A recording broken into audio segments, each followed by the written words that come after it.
பாரியா உன் பொண்ணு என்ன கேக்குறான்னு செத்தா கூட மறக்க முடியாது. மானம் போகுது. இதெல்லாம் என் வயித்துல வந்து பிறந்துச்சு பாரு. என்னடா பாப்பா? நான் யாருக்குப்பா பிறந்தேன்? யோ என்ன ஒன்று உன் பொண்ணு இப்படி சொல்லிடுது?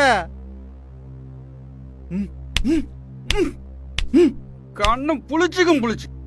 கோவம் வருதா? சொர்ணம் இருக்கா? இப்ப சொல்லு, நான் யாருக்கு பிறந்தேன்? தோலை உரிச்சிடும். நான் கோட்டால படிச்சிடக்கூடாது, நான் டாக்டர் ஆயிடக்கூடாது, நம்ம குடும்பம் வறுமையில இருந்து மீன் எடுக்கூடாதுன்னு நினைக்கிற உன் கட்சி மேல கோவம் வரல, என் மேல மட்டும் கோவம் வருதுன்னா நான் உனக்கு பிறக்கலன்னு தானே அர்த்தம். ஒவ்வொரு எலெக்ஷனுக்கும் யாருக்கு ஓட்டு போடுவீங்கன்னு கேட்டா காலையில் உதித்து மாலையில் மறைவது எதுவோ அதுக்குதான் ஓட்டு போட்டேன்னு கவித்துவமா சொல்றீங்களா? தாத்தா பெரியப்பா நீங்க இத்தனை வருஷமா எந்த கட்சிக்கு ஓட்டு போடுறீங்களோ அந்த கட்சி என்ன சொல்லுதுன்னு தெரியுமாப்பா? வன்னியர் ஓட்டு எங்களுக்கு தேவையில்ல, வன்னியரை நம்பி நாங்க கட்சி நடத்தல, நாங்க ஆட்சிக்கு வந்தோம்னா வன்னியர் இட ஒதுக்கீட தடுத்து நிறுத்துவோன்னு சொல்லுதுப்பா. ஏற்றத்தாழ்வு இல்லாம எல்லா சமூகமும் சமநிலைப்படுத்த அரசு தர நியாயமான நீதிதான் இடஒதுக்கீடு. அந்த இடஒதுக்கீட ஒரு சமூகத்துக்கான தலைவர் 40 வருஷமா போராடி 10.5% வாங்கி தந்ததுல எங்க இருக்கு ஜாதி வரி?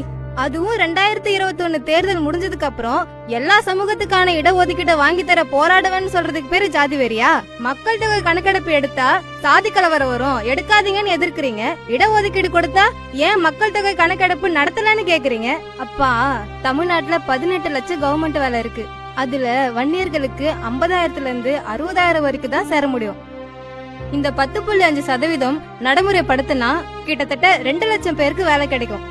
என்ன மாதிரி கிராமத்துல இருக்கிற ஏழை வீட்டுல பிறந்த மாணவ மாணவிகள்லாம் டாக்டர் ஆவறது கஷ்டம். இந்த மாதிரி சூழல்ல வருஷத்துக்கு 40 சீட்டு தான் வன்னியர் சமுதாயத்துக்கு கிடைச்சது.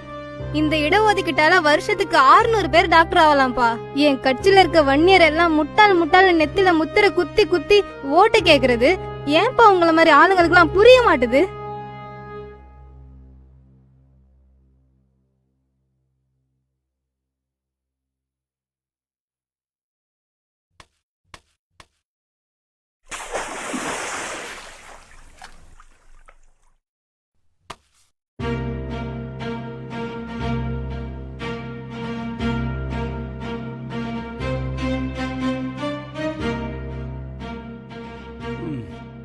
அப்பா,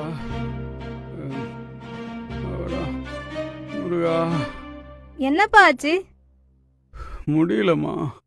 வயசு என்னப்பா ஆச்சு? 41. 41 வயசுலயே உங்களால நடக்க முடியலப்பா. 40 வருஷமா 82 வயசு வரைக்கும் போராடிட்டு இருக்க எங்க ராம